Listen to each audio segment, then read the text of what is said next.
মুর্শিদাবাদ জেলা বইমেলার উদ্বোধন হলো সোমবার। মেলার উদ্বোধন করেন রাজ্যের জনশিক্ষা প্রসার ও গ্রন্থাগার পরিষেবা দপ্তরের মন্ত্রী সিদ্দিকুল্লাহ চৌধুরী।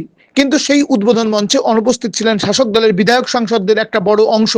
আসেননি বহরমপুর পুরসভার চেয়ারম্যান নারুগোপাল মুখোপাধ্যায়। এ ব্যাপারে মন্ত্রী বলেন, আমরা উর্দু ভাষায় একে আজান দেওয়া বলে, আওয়াজ দেওয়া। আমরা আওয়াজ দিয়েছি, যে আসেননি তারা কেন আসেননি তারা বলবেন। বইমেলা তার গতিতে চলবে, আসলে তারাও খুশি হতেন, আমরাও সন্তুষ্ট হতাম। তারা আসেননি, দায়িত্ব তাদের, আমাদের নয়। সরকারি বইমেলা নিজের গতিতে চলবে। সরকারি অনুষ্ঠান হলেও ওই অনুষ্ঠানে ডাক পাননি বহরমপুরের বিজেপি বিধায়ক সুব্রত মৈত্র। সে ব্যাপারে মন্ত্রীকে প্রশ্ন করা হলে তিনি বলেন, বিজেপি সবসময় টেরা টেরা কথা বলে। বিধানসভায় কোন সময় ভালো মুখে কথা বলতে শুনি। 96টি প্রকল্প, একটা বিজেপির নেতা বলেছে যে এই প্রকল্প ভালো?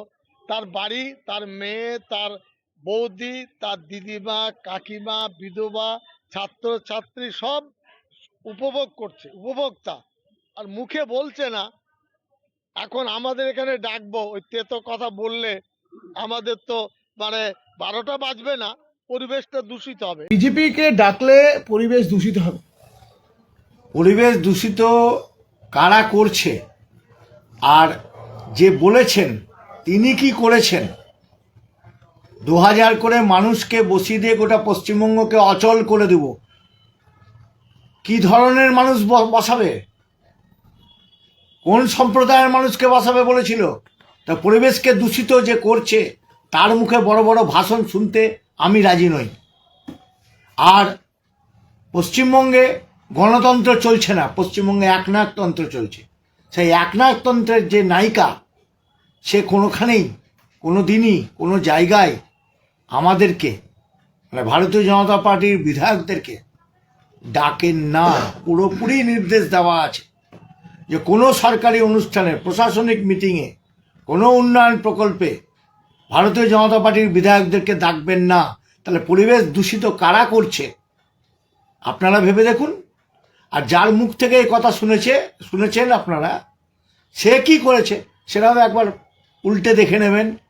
বেশি দিনের কথা না, মাস 6-8 আগেকার কথা। সুতরাং আমরা ব্রাত্য থাকবই। 4.5 বছর প্রায় অতিক্রান্ত, আমাদেরকে কোনো উন্নয়নমূলক প্রোগ্রামে আমাদেরকে ডাকে না এই তৃণমূল জামানায়।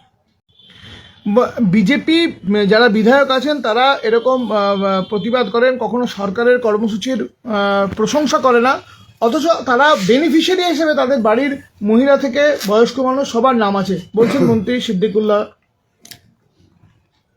একটা রাজ্যে সরকার চলছে, সরকার যদি তার নির্দিষ্ট কোনো প্রকল্পের মাধ্যমে জনসেবায় নিয়োজিত হয়, সেখানে কি ভাগ করা যায় যে কে বিজেপি, কে তৃণমূল, কে কংগ্রেস, কে সিপিএম?